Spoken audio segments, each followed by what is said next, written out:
Have you ever had a situation in your life that seemed hopeless, and you were certain that nothing good could possibly result from it? And then, to your amazement, it was resolved in a way far better than you could have ever imagined.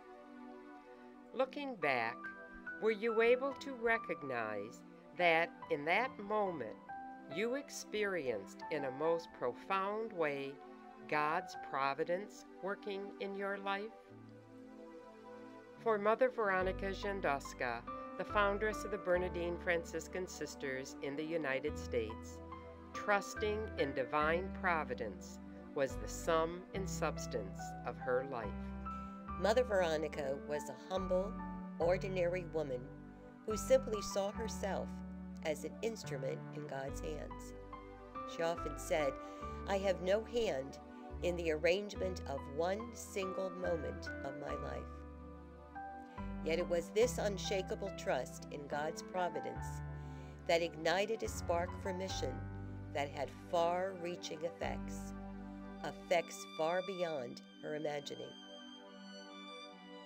This deep call to trust began in her early years in Poland, when war prevented her from fulfilling her dream to become a sister. Mother Veronica waited 22 long years before God led her to the cloistered Bernardine Sisters in Zakliczyn, Poland. Prior to this, she considered joining the Felicians, but chose not to, since they were sending sisters to America, and she did not want to leave her beloved homeland. However, in 1894, 9 years after she joined the Bernardines, Mother Veronica was asked to leave her cloister in Poland and go to America with 3 others to teach children of Polish immigrants. Difficulties soon arose in their first mission in Mount Carmel, Pennsylvania. When Mother Veronica sent 2 sisters to speak with the bishop in Harrisburg, the sisters missed their connecting train in Reading on their return. By God's providence, they were offered shelter at a Polish parish in Reading. This unexpected change of plans led to the Bernardine Sisters finding a permanent home in Reading, Pennsylvania. The sisters experienced great financial hardship during those early years, and yet, when God saw fit to bring a young orphan named Mary to their doorstep, Mother Veronica, knowing that God would always provide, took her and many other orphan children into their care. Mother had great trust that they would always manage if she and the other sisters focused on the providence of God. It was during this time in Ridgewood that the sisters experienced a miracle.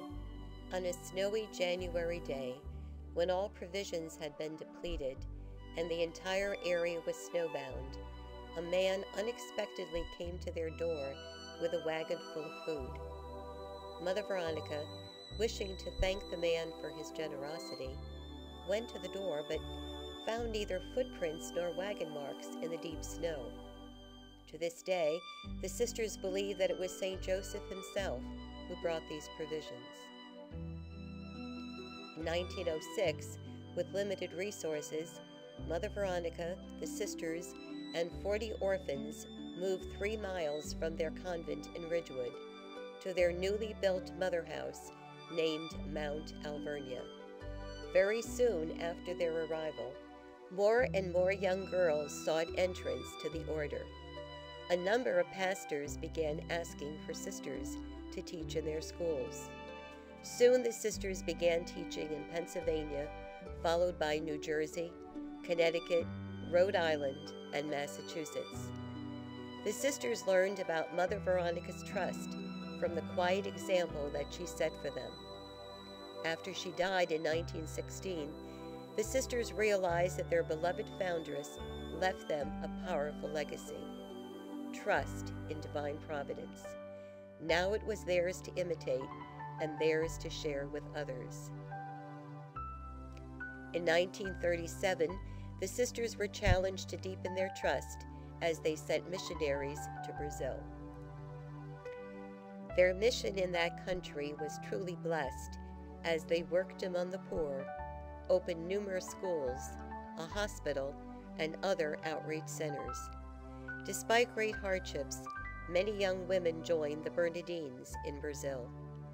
As the congregation grew, the sisters found themselves working in other schools in Michigan, in Maryland, California, and Texas, and in Puerto Rico, Delaware, and Florida.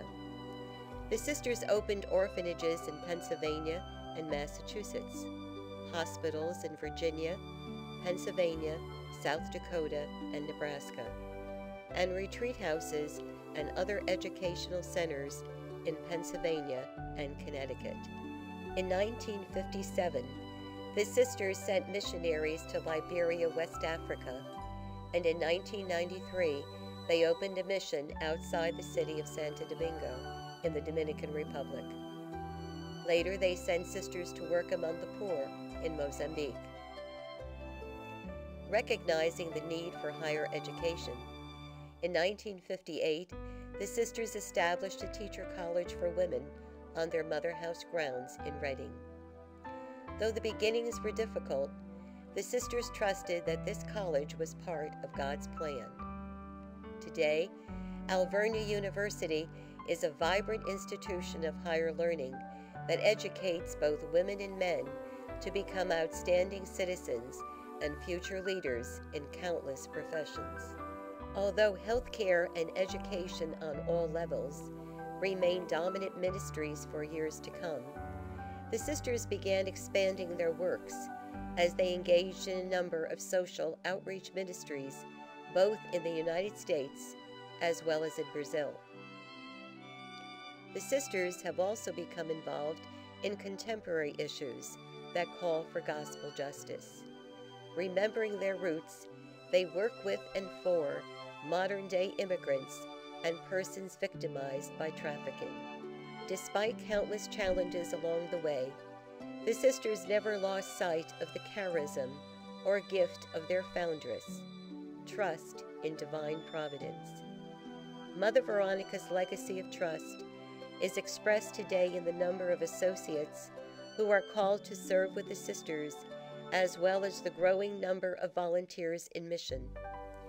These women and men work tirelessly, offering unselfish service to persons in need.